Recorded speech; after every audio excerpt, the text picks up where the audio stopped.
అందరికీ నమస్తే. సో, ప్రస్తుతం మన తెలుగు రాష్ట్రాల్లోనే గాదు, నేషనల్ వైడ్‌గా పాస్టర్ ప్రవీణ్ పగడాల మరణం సంచలనం సృష్టించింది అనే చెప్పుకోవాలి. ఎందుకంటే, అది హత్యనా? మర్డరా? అని జెప్పేసి ఇంకా మిస్టరీగానే మిగిలిపోయింది. ఇంకా దీని గురించి మర్చిపోవడం బెటర్ అని జెప్పేసి చాలా మంది మాట్లాడుతున్నారు. అందులో ముఖ్యంగా మనం చూస్తూనే ఉన్నాం చాలా వార్తలు. అయితే ఇందులో ఇంకా పోస్ట్‌మార్టం రిపోర్ట్ బయటికి రాలేదు. అది మొదటి నుంచి మనం మాట్లాడుకుంటూనే ఉన్నాము. కానీ ఇప్పుడు ఆయన వైన్ షాప్‌కెళ్ళి మందు కొనడం, ఆల్కహాల్ తీసుకోవడం లాంటి అక్కడ ఫోన్‌పే చేశారు అని చెప్పేసి మాట్లాడుతున్నారు. సో, ఇదంతా సందిగ్ధంలో ఉంది. అక్కడికెళ్ళిన వ్యక్తి అసలు ప్రవీణే కాదు అని చెప్పేసి మనతో పాటు చాలా మంది మాట్లాడారు. నిన్న పాస్టర్ గారు కూడా మాట్లాడారు. అయితే దీనంతటికి సంబంధించి సో, ఆయనకు ఆల్కహాల్ అలవాటు ఉందా? లేదా? ఒకవేళ ఉంటే ఎప్పటినుంచి ఉంది? ఒకవేళ మానేస్తే ఎప్పటినుంచి మానేశారు? ఇవన్నీ అందరికి ఆలోచన ఉంది. అండ్ తెలుసుకోవాలని కూడా చాలా మందికి ఆశ ఉంది. అయితే దీని గురించే మనతో పాటు, ఆయనతో పాటు పనిచేసి అండ్ 8 ఏళ్ల పరిచయం ఉన్న వ్యక్తి మనతో పాటు ఉన్నారు. సిస్టర్. ఆయనకు సిస్టర్‌గా ఉండేవారట. సో, ఇప్పుడు తను యూరోప్‌లో ఉంటున్నారు. అక్కడి నుంచి మనకు ఆయన అలాంటి వారు కాదు అని చెప్పేసి మీకు మీ ఛానల్ ద్వారా అయినా నేను ప్రజలకి చెప్పాలనుకుంటున్నాను అని చెప్పేసి మనతో పాటు లైన్‌లోకొచ్చారు. సో, ఇప్పుడు ఆవిడతో మాట్లాడే ప్రయత్నం చేద్దాం. ఎందుకంటే ఆమె పేరు మెన్షన్ చేయట్లేదు. ఎందుకంటే కొంతమంది అంటే ఆవిడకి అక్కడ ఇబ్బందులవుతాయి అని చెప్పేసి అంటున్నారు. సో, ఇదంతా దృష్టిలో పెట్టుకొని ఆమె పేరు మెన్షన్ చేయట్లేదు. ఇప్పుడు ప్రవీణ్ పగడాల గారి సిస్టర్‌గా మనకు లైన్‌లోకొచ్చారు. ఆవిడతో మాట్లాడే ప్రయత్నం చేద్దాం. సో, నమస్తే మేడం. మేడం మీరు చెప్పండి. ప్రవీణ్ పగడాల గారికి సిస్టర్‌గా నేను చాలా రోజుల నుంచెల్లి ఉన్నాను. అండ్ 8 సంవత్సరాల పరిచయం అని చెప్పేసి అంటున్నారు. ఈ 8 సంవత్సరాల పరిచయంలో మీకు ప్రవీణ్ పగడాల గారితోని ఉన్న అనుబంధం ఎలాంటిది? అండ్ ఆయనకి ఆల్కహాల్ అలవాటు ఉందా? లేదా? అని ప్రపంచమంతా తెలుసుకోవాలనుకుంటుంది. మీరేమంటారు? నేను ముఖ్యంగా మా మన ఇండియన్స్‌కి అందరికి నాట్ ఓన్లీ క్రిస్టియన్స్, ఎందుకంటే మనందరం ఇండియాలో పుట్టినటువంటి వాళ్ళం. అసలు ఆయన తలుచుకుంటేనే ఏడుపొస్తుంది. ప్రతి క్రైస్తవ ఇంటిలో కూడా ఒక సొంత బ్రదర్‌ని పోగొట్టుకున్నట్టు మేమందరం దుఃఖిస్తున్నాం.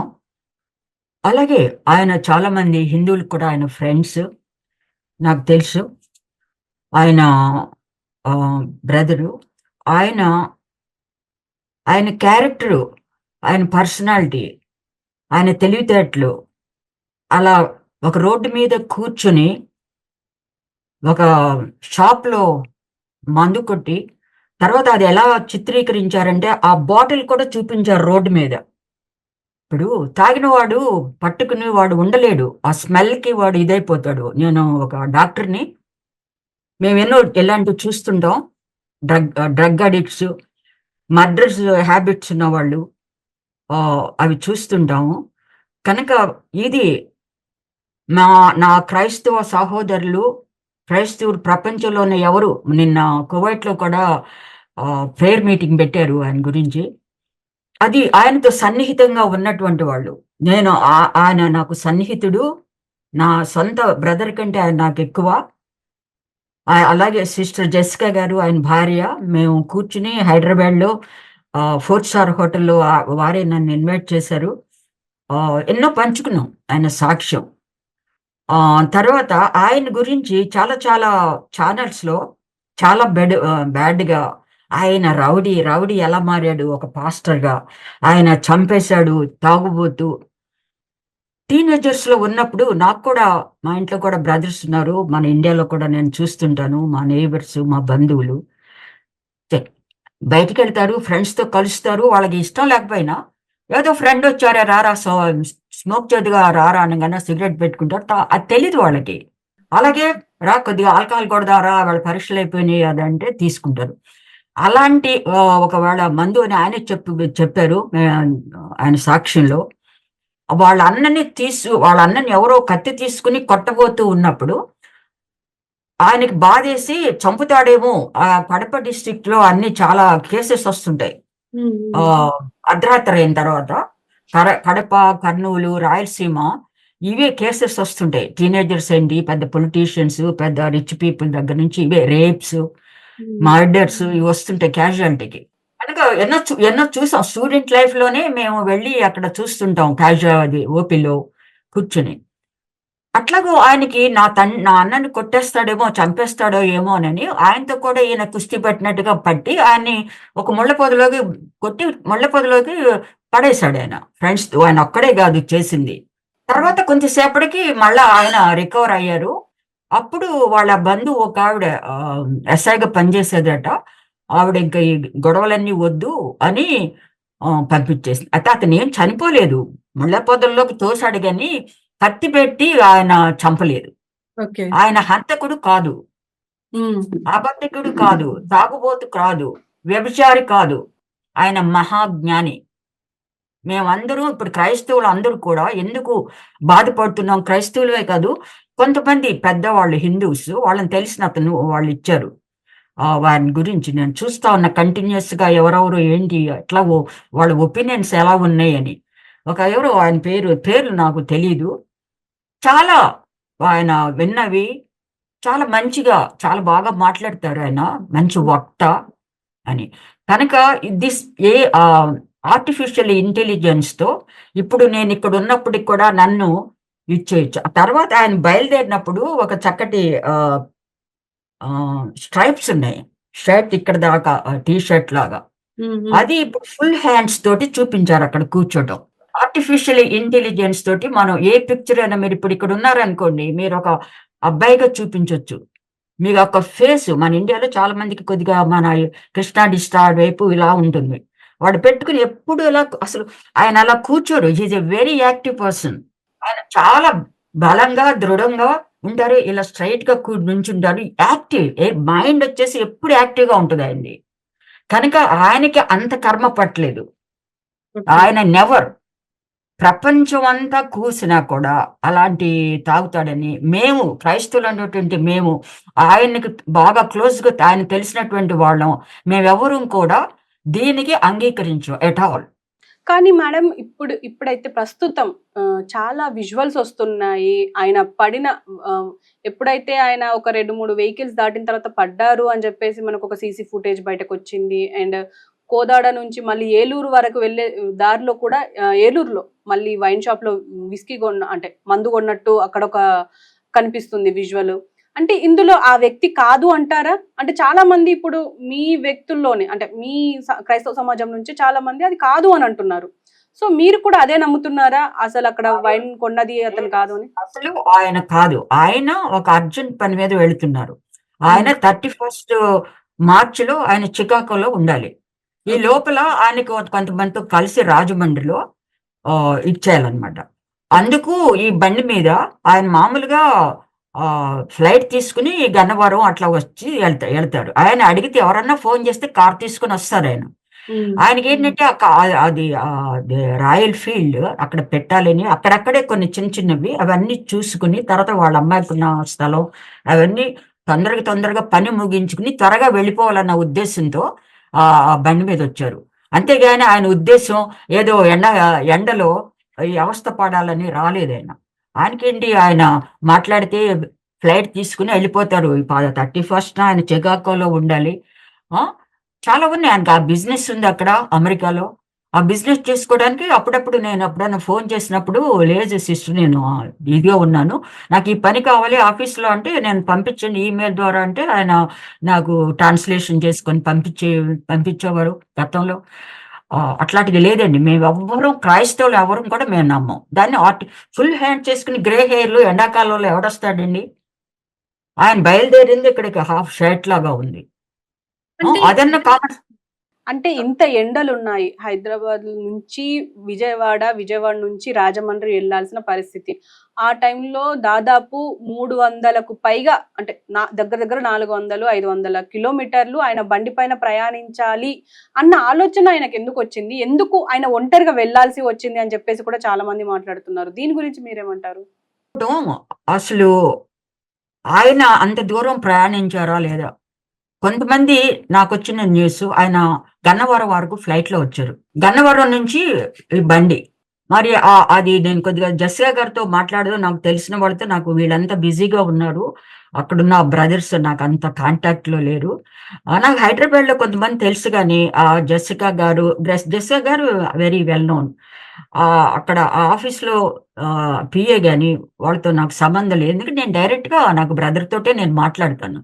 కనుక అక్కడి నుంచి నేను రాజమండ్రికి గన్నవరం వచ్చుంటారు. అయినా దగ్గర దోవ తీసుకుంటారు గాని ఏలూరు వెళ్ళాల్సిన అంత అవసరం ఏముంది విజయవాడ రావటానికి?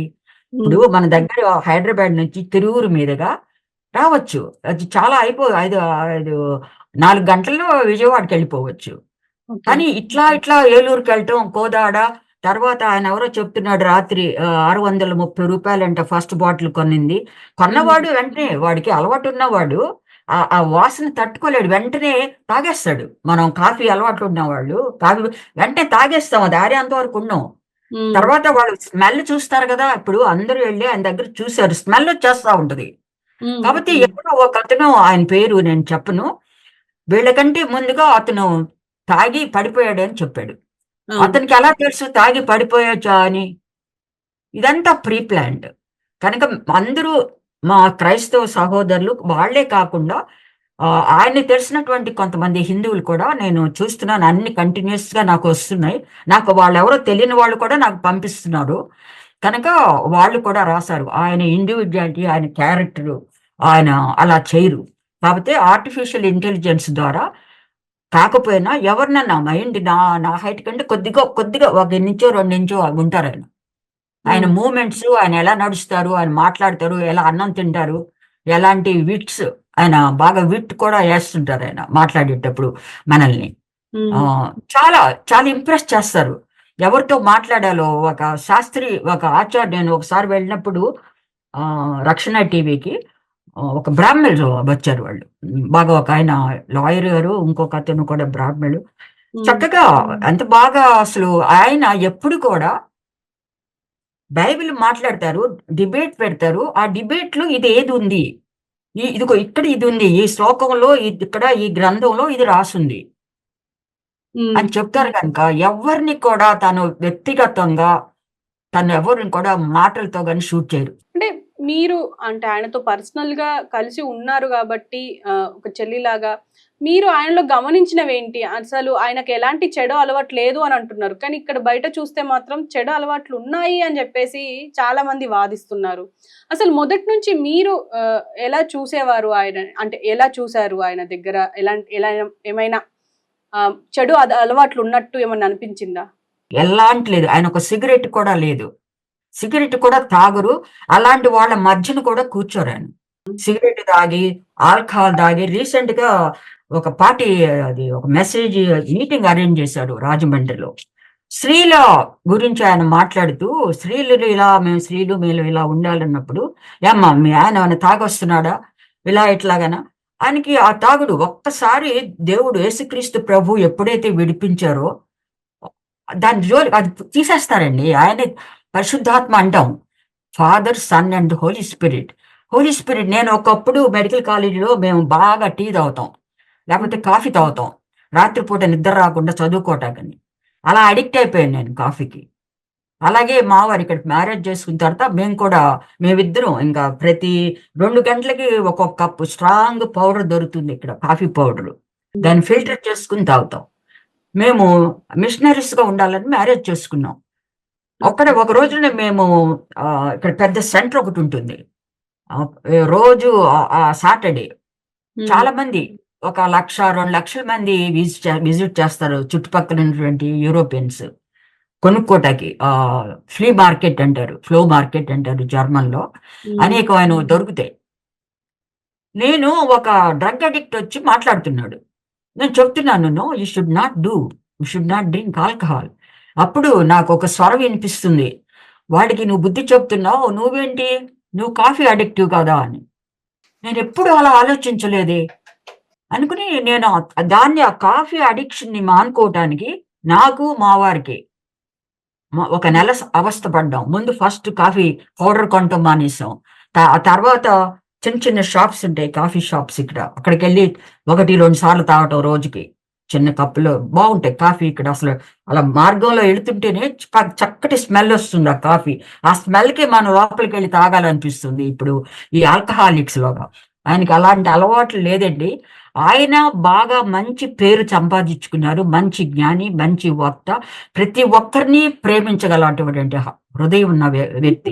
ఇంకొక మాట ఏం వినిపించిందంటే మేడం, ఇప్పుడు ప్రస్తుతం ఆయన తల్లిదండ్రుల విషయానికి వస్తే తల్లి క్రీస్తు అండ్ తండ్రి ముస్లిం కావడం వల్ల ఎప్పుడు ప్రవీణ్ పగడాల హిందువుల మీదనే అటాక్ చేసే వాళ్ళు అని చెప్పేసి అంటున్నారు. అందులో ముఖ్యంగా సీతమ్మ వారి గురించి మాట్లాడిన వీడియో ఇప్పుడు బాగా వైరల్ అవుతుంది.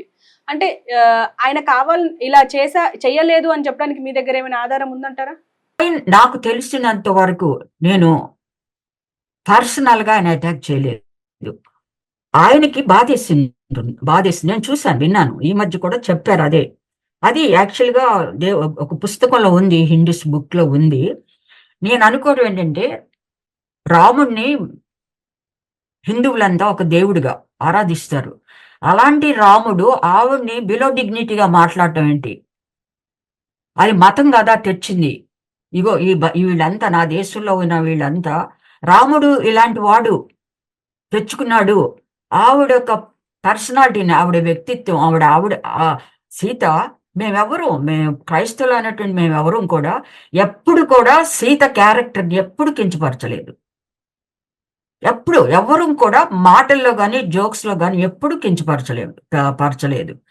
ఆయన ఆ ఉద్దేశంతో మాట్లాడి ఉంటారు. అంతేగాని అట్లా అలా అనొచ్చాను. కానీ రాముడి మీద వేలు పెట్టగదు. ఎందుకంటే ఆ సొసైటీ ఇప్పుడు కూడా సొసైటీ అలాగే ఉంది. క్యాస్ట్ ఫీలింగ్ ఉంది. ఎక్సెస్ గా అది ఇంక్రీజ్ అవుతా ఉంది తప్ప ఆ క్యాస్ట్ ని బట్టి మనిషికి రెస్పెక్ట్ ఇవ్వటం, వాడు ఏం చదువుకున్నాడు, వీడు మాలోడు, మాదిగోడు, ఎరికలోడు, ఇంకేవో క్యాస్టెస్ ఉన్నాయి కొన్ని. కనుక ఆయన ఎప్పుడు కూడా ఏ పర్సనాలిటీ చెప్పిన బుక్స్ లో ఆయన డిబేట్ చేస్తున్నప్పుడు ఎప్పుడు కూడా దూషించడానికి కాదు, ఇది మన సంఘం, మన మతం. అందుకే మతంలో నుంచి మతాన్ని పట్టుకుని ఆలాడద్దు. క్రైస్తవుల్లో కూడా కొంతమంది ఉన్నారు, ఈ మతం అని మతం లాగా పట్టుకుని ఇచ్చేయాలి, నుంచోవాలి, ఇచ్చేయాలి. అదొద్దు. Free, love the person. They also person. Anyway, Hindu or Muslim, they are also person. Love them, come out of it. వాళ్ళకి ఎడ్యుకేట్ చేయండి మైండ్ని. ఎందుకంటే ఆయన చాలా పుస్తకాలు చదివారు, ఆయన బుక్ వామ్. బికాజ్ నేను కూడా అలాగే, నాకు చాలా ఇష్టం బుక్స్. నేను ఆయన దగ్గర నుంచి ఆ సాక్షి టీవీలో ఆయన ప్రతి సాటర్డే వస్తుందంటే నేను అలా కూర్చునేదాన్ని. ఆయన యాంకర్గా పనిచేశారు. చాలా ఆయన ఆఫీస్కి వెళ్ళి నేను చూశాను. ఆ ఆఫీస్లో అన్ని బుక్స్ ఉన్నాయి, హిందూకి సంబంధించిన బుక్స్, ఖురాన్. ఆయనకి ఎలా టైం ఉంటుందో ఆయనకు ఉన్నది. ఆయనకి సాంస్క్రిట్ వచ్చు, గ్రీక్ వచ్చు ఆయనకి, ఇంకా కొన్ని మన ఇండియన్ లాంగ్వేజెస్ వచ్చు, హిందీ, మరాఠీ. ఎందుకంటే ఆయన చక్కగా అట్రాక్ట్ చేస్తారు. మిమ్మల్ని చూసారనుకోండి, అమ్మ బాగున్నావా, మీరు వెళ్ళి ఏదైనా అడిగారనుకోండి, అన్న నాకు ఇది ఇట్లా నాకు కావాలి అంటే అన్ని చేసి పెడతారు.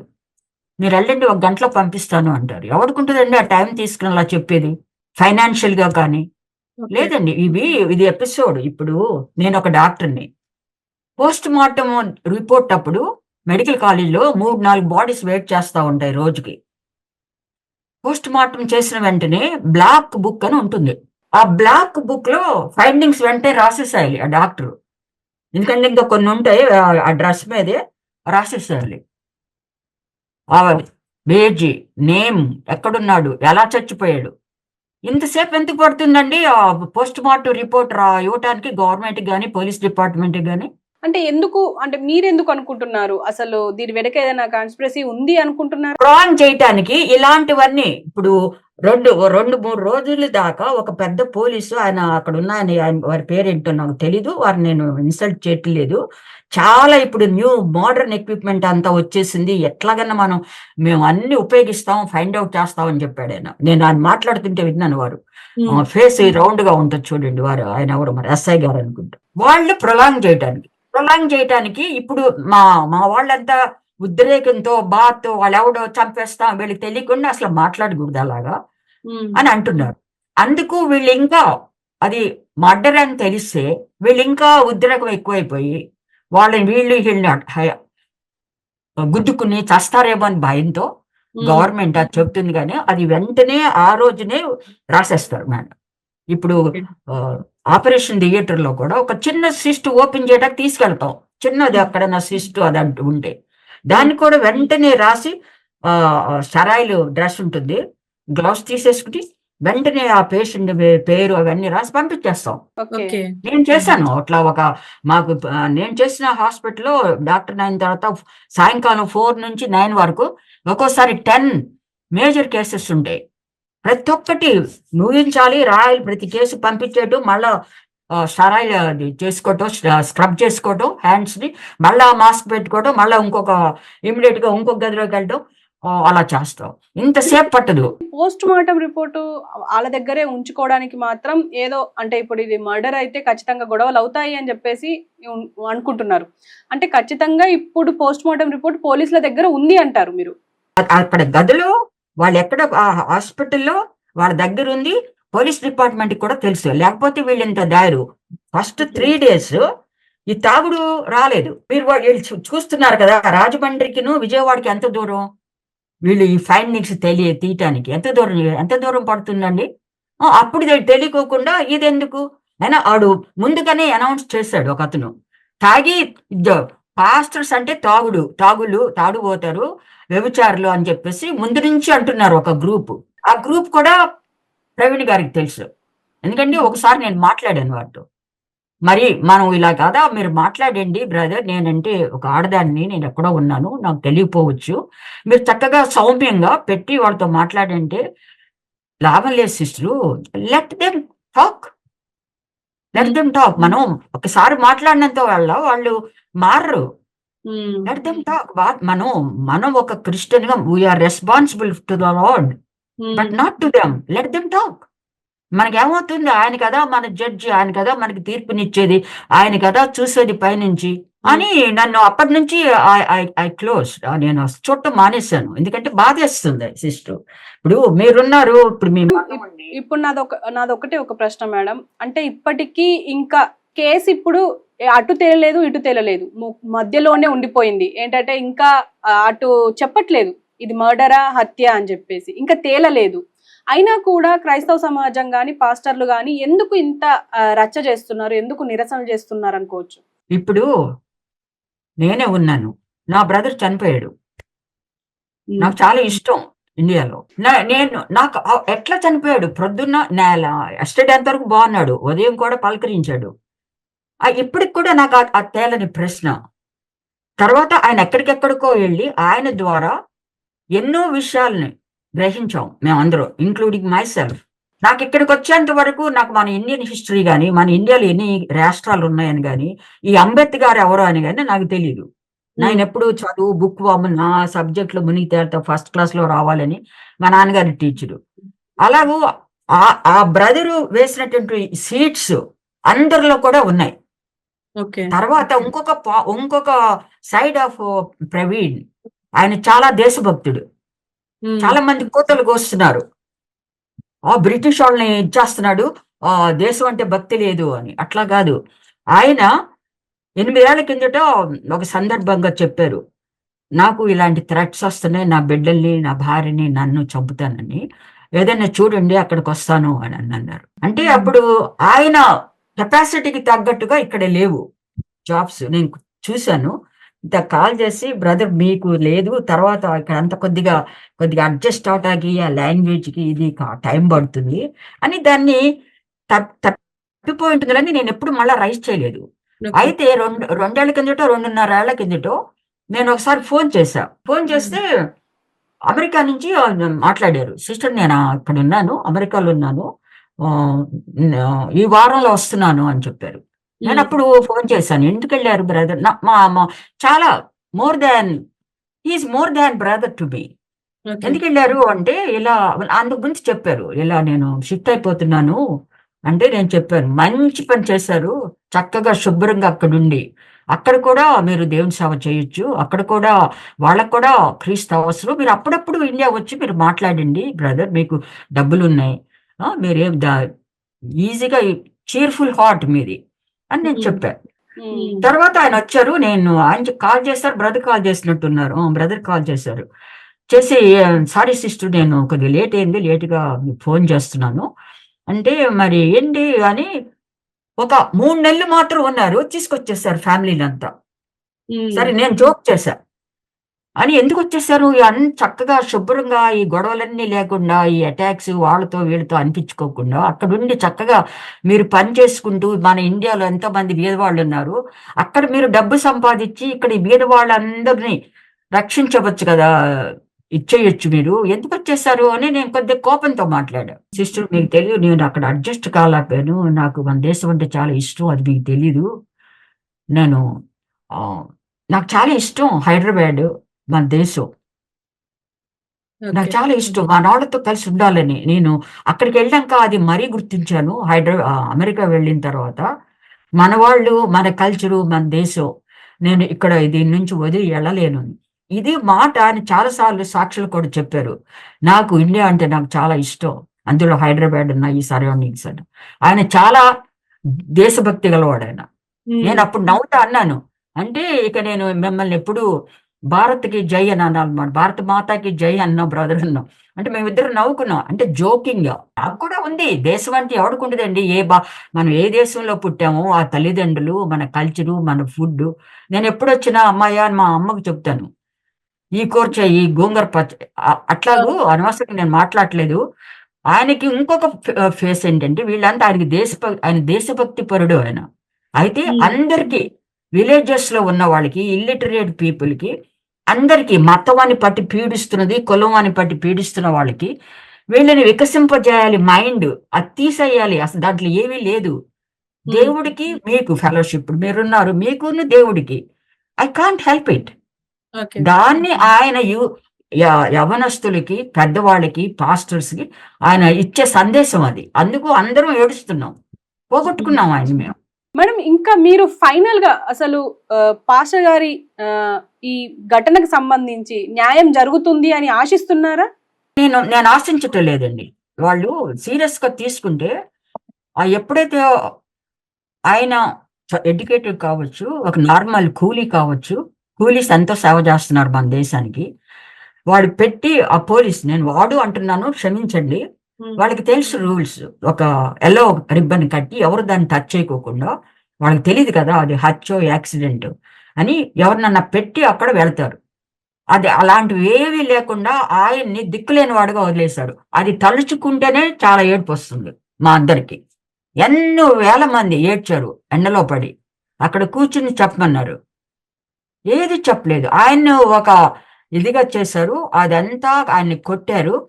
తర్వాత ఈ మౌత్ 2 పెదాల్ని బాగా గుద్దేశారు. ఆ బ్లీడింగ్ ఇది ఆయన చెప్పారు. బరియల్ రోజున కూడా ఒకాయన ఇలా టచ్ చేస్తే ఎడమ వైపున రక్తం అంతా వచ్చేసిందండి. గడ్డగట్టింది. ఇష్టం వచ్చినట్టుగా బ్లీడింగ్ ఇక్కడ కూడా దెబ్బ కొట్టారు. తర్వాత ఛాతీ మీద షూస్ రక్తంతో ఆయన బనియన్ మీద ఉన్నాయి. వెనక బోన్స్ కూడా దెబ్బ తగిలింది. తర్వాత ఈ సెక్షువల్ ఆర్గన్స్ కూడా బర్న్ అయిపోయి ఉన్నాయి. లెఫ్ట్ లెగ్ బర్న్ అయిపోయి ఉన్నాయి. ఇది ఆర్డినరీ తాగుబోతుడికి ఆయనకందరికి అతనే కాల్చుకుంటాడా? ఈ దెబ్బలన్నీ అతని పెదాలు కట్ చేసుకుంటాడా? అంత ఇదిగా కొట్టుకుంటాడా? దానిలో నేను పోలీస్ ఏమో లాసరేషన్ అంటాడు. ఆ పోలీస్ అతనికి లాసరేషన్‌కి, వూండ్‌కి, హర్ట్‌కి తేడా తెలియదు. లాసరేషన్ అంటే మనం ఏదైనా గీక్కుంటాం అనుకోండి ఇలాగా. దాన్ని లాసరేషన్ అంటారు. మైనర్‌గా 1 డ్రాప్, 2 డ్రాపులు బ్లడ్ వస్తుంది. వూండ్స్‌లో టైప్స్ ఉన్నాయి. అది ఏ వూండ్ ఎవరైనా కొట్టిన వూండా? బలంగా గుద్దిన వూండా అని. తర్వాత అది బండిని ఆయన మీద పెట్టారు. రక్తం ఎక్కడో ఆయన రక్తం ఆయన ఇంజిన్‌లోకి ఎట్లా ఎళ్తుంది? ఇవన్నీ లెక్కలున్నాయండి. ఫారెన్సిక్ మెడిసిన్‌లో వాళ్ళని ఇంత దూరంలో, ఇంత డిస్టెన్స్‌లో పడిపోతే ఆయన అన్ని చిందరవందరగా అవుతాయి. ఆయన 2 హ్యాండీస్ తీసుకొని ఎళ్తారు ఎప్పుడు. ఒక్క హ్యాండీనే దొరికింది. అంటే అక్కడ వాడు తాగిన వాడు డబ్బులిస్తున్నట్టుగా అప్పటికే ఆయన వాళ్ళ చేతుల్లోకి వెళ్ళిపోయారంటారు. ఆయన దానితోటి తీశారు వాళ్ళు. ఆయన రింగ్ లేదు. వైట్ గోల్డ్ అది రింగ్. ఇంకొక రింగ్ లేదు. అవేమైపోయినాయి? మరి అలా బ్యాగ్ ఆయన పడిపోతే అది యాక్సిడెంట్‌లో ఆయన బ్యాగ్ కూడా పడిపోవాలి కదా! ఆయనతో పాటు. అది అంత బలమైన చచ్చిపోయేంత యాక్సిడెంట్ అయితే అదేమైంది? తర్వాత దానికున్న సీసీ ఫుటేజ్ ఎందుకు చూపించట్లేదు? మొఖం ఎందుకు చూపించట్లేదు అన్నిట్లో? ఇలా అసలు అది ఆయన పోర్ట్రేటే కాదండి. కాదు. నేను కూడా ఎప్పుడు కూడా అట్లా కూర్చోలేను నేను. ఎంత ఎండన్నా కానివ్వండి. కాదది. అది చేశారు. వాళ్ళు ఇవ్వరు.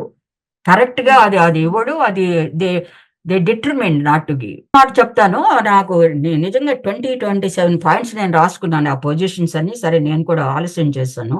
మేడం ఆయన భార్య ఎందుకు రాదు, మాట్లాడదు అని చాలా మంది అడుగుతున్నారు. మేమే మేము ఇంతగా బాధపడుతున్నాం. మీరు మాట్లాడితే నేను ఏడుపొచ్చింది నాకు వారి గురించి. భార్య ఎంతో ఆయన చాలా ప్రేమిస్తారు ఆవిడని, ఆవిడని కూడా. తన పాప, పెద్ద పాప. అది ఒక మిరకిల్ ఆమె రక్షించబడటం, ఆ హీలింగ్ అది. చిన్న పాప 4 ఇయర్స్ ఆ పాప. ఇంత ఇంత సముద్రంలో, దుఃఖ సముద్రంలో ఆవిడ ఈదలాగుతా ఉంది. 8 ఇయర్స్ నుంచి భార్య, పిల్లల పైన, ఆయన పైన అటాక్స్ అన్ని నాకు చెప్పారు. ఇప్పుడు ఆవిడ బయటకొచ్చి అవన్నీ చెప్తారా? మీరు వాళ్ళని చంపండి, వాళ్ళు విరోధులని. మా వాళ్ళకి కూడా నేను ఒకటి ఇస్తాను. కొద్దిగా చెప్తాను. కొంతమంది మా బ్రదర్స్ బాధతో వాళ్ళొస్తే చంపేస్తాం, అది చేస్తాం. క్రిస్టియానిటీకి అది కాదండి. మనం కాదు వాళ్ళని చంపాల్సింది. దేవుడే చంపుతాడు. ప్రతి వ్యక్తి అలా దుర్మార్గంగా చంపినవాడు చివర్లో ఎంత అనుభవిస్తారంటే వాళ్ళు నరకాన్ని అనుభవించి పోతారు వాళ్ళు.